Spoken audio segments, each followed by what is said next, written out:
Bienvenidos a Historias de aquí a Caronte, un proyecto en el que busco conectar a la gente con las historias. Y como lo dice el nombre del canal, tenemos bastante rato para escuchar una buena historia. Iniciamos. Capítulo 1. El perico.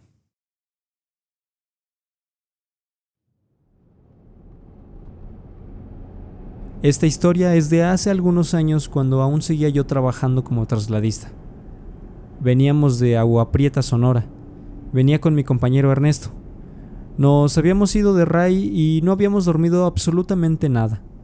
Habíamos hecho como unas 20 horas sin dormir, ya que de regreso agarramos unas camionetas y teníamos que dejarlas en Monterrey. Entonces yo venía muy cansado y Ernesto tenía la mala costumbre de tomar un medicamento para quitar el sueño, que se le conoce como pericos. Realmente el perico lo que hace es que te quita las ganas de comer, y el efecto secundario de ese medicamento es el insomnio. Por eso muchos choferes lo toman para no dormir. Entonces acabamos de pasar Chihuahua e íbamos rumbo a Monterrey, y yo le dije: no, ¿sabes qué? Yo ya no puedo más. Me voy a quedar en la gasolinera y me voy a dormir, porque no la hago. Entonces Ernesto me dice: no podemos porque nos está esperando allá un compañero para darnos un ray de regreso. Y ocupamos el ray porque son 1,200 pesos de pasaje que te puedes ahorrar. Por lo tanto, había que seguir manejando. Fue aquí cuando me ofreció que me tomara uno de sus pericos, una droga. Y yo siempre he sido muy reacio a eso, a mí no me gusta drogarme ni tomar nada de eso. Pero estaba tan cansado que le acepté el perico y me lo guardé en la bolsa de la camisa. Pero sí le dije: me lo voy a tomar, pero ya cuando de plano sienta que ya no puedo. Entonces llegamos a un pueblo que se llama Jiménez, Chihuahua, y ese pueblo está en la entrada de una zona que se llama la Zona del Silencio, entre Chihuahua y Durango. Ahí son varios kilómetros. Bueno, más bien varias horas de una recta infernal sin curvas. Una mega recta desde Jiménez hasta Torreón. Ni una sola curva. Y está bien pesada porque vas todo el tiempo tenso, con las manos en una sola posición. Cuando vas en curvas, por lo menos vas dando vueltas y así. Y aparte, conduciendo en madrugada. No, pues, está para que te duermas. Llegamos a Jiménez. Ernesto se detuvo en una cachimba, en un cafecito. Yo me bajé casi como zombie y dije: sí, me voy a tomar ese perico.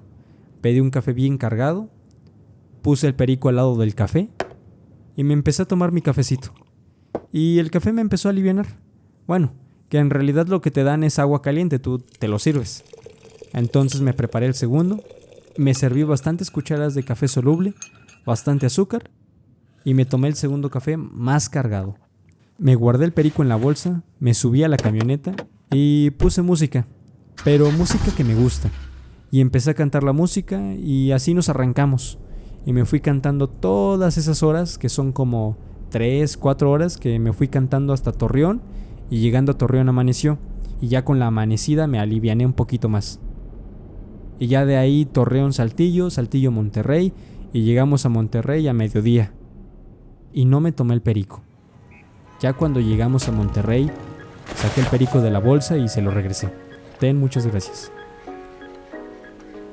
Pero esa fue la única vez que estuve a punto de tomarme una droga para no dormir.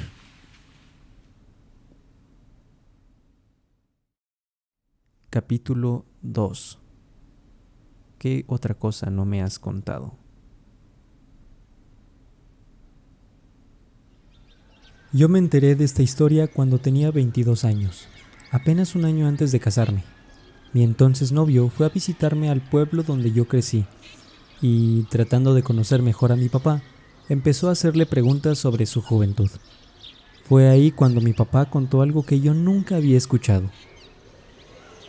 Cuando era adolescente estudiaba en un internado, lejos de su familia. Como no tenía dinero para pagar el pasaje, hacía lo que muchos estudiantes de la región huasteca hacían en esa época: pedir aventón a los camiones que transportaban caña. En una de esas ocasiones iba solo, sentado sobre la carga de caña.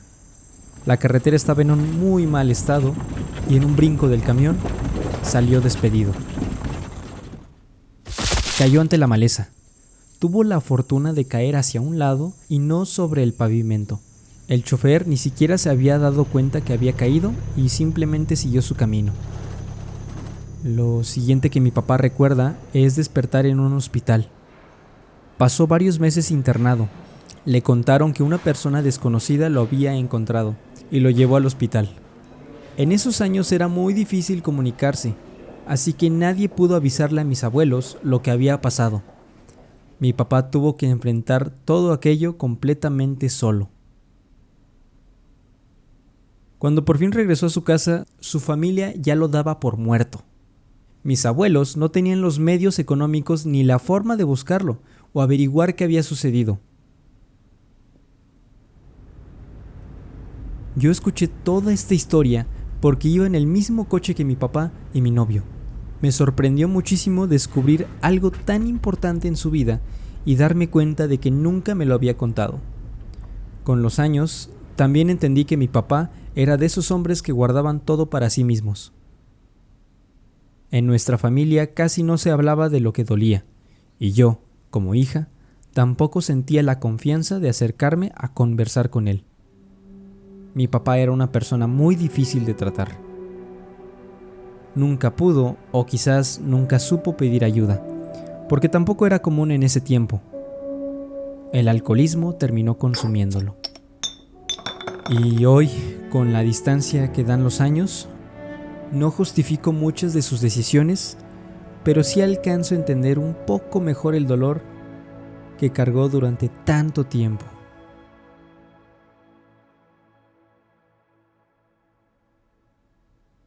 Capítulo 3. Escucha cuando tu intuición te dice que no.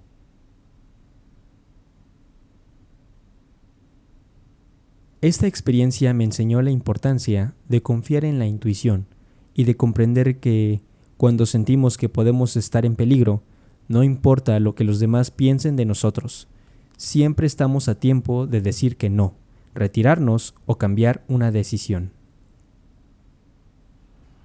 Cuando tenía 17 años, estudiaba en la capital del estado donde nací. Vivía únicamente con mis hermanos, porque mis padres se encontraban en otra ciudad. Cada uno trataba de hacer su vida lo mejor que podía, y no acostumbrábamos involucrarnos demasiado en las actividades de los demás. Ahora comprendo que la falta de supervisión cercana hacía que, en algunas situaciones, no midiera de manera correcta los riesgos. En aquella época era muy común que fuera a reuniones a casa de mis amigas. Como no quería regresar sola en la madrugada, muchas veces prefería quedarme a dormir en sus casas. Cualquier día de esos días iba a acudir a casa de una amiga. Eran las 8 de la noche cuando salí de mi casa.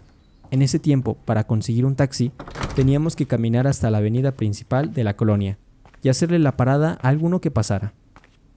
Apenas había avanzado unas calles cuando vi un taxi dando vuelta en el camellón y pensé, ¡qué suerte! Ya no voy a tener que caminar hasta la avenida. Le hice la parada y el taxi se acercó. En ese tiempo no era extraño que algún taxi llevara a una mujer en el asiento del copiloto. Generalmente explicaban que era su esposa o su pareja, en algunos casos. Así que la presencia de otra persona no siempre provocaba desconfianza. Sin embargo, cuando el taxi se detuvo frente a mí, me di cuenta que se trataba de dos hombres de aproximadamente 28 o 38 años. En ese momento sentí claramente que no debía subir. Mi sentido común me estaba advirtiendo que algo no estaba bien.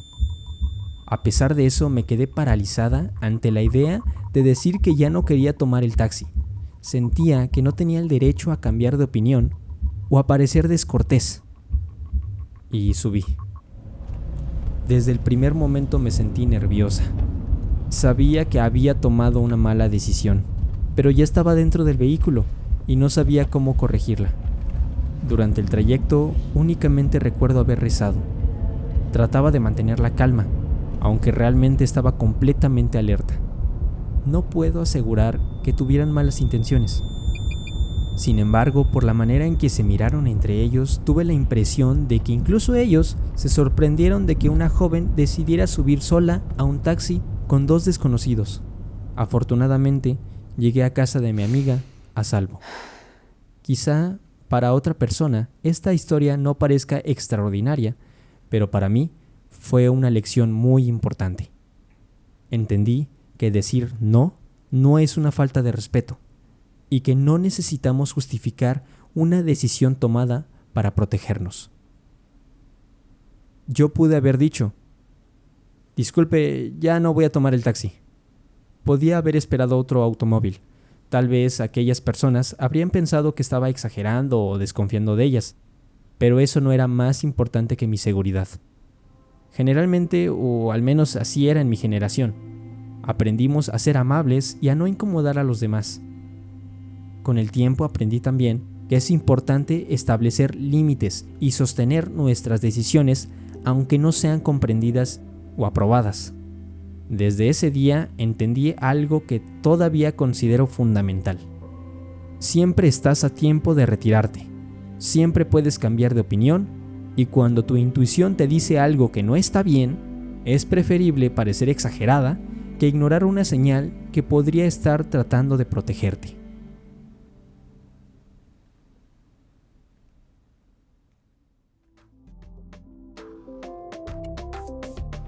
Tripulantes y pasajeros de esta nave, gracias por escuchar. Si quieres formar parte de este viaje, puedes mandar tu historia, anécdota, sueño o cuento escribiéndome al correo historiasdesdecaronte@gmail.com. Este viaje apenas comienza.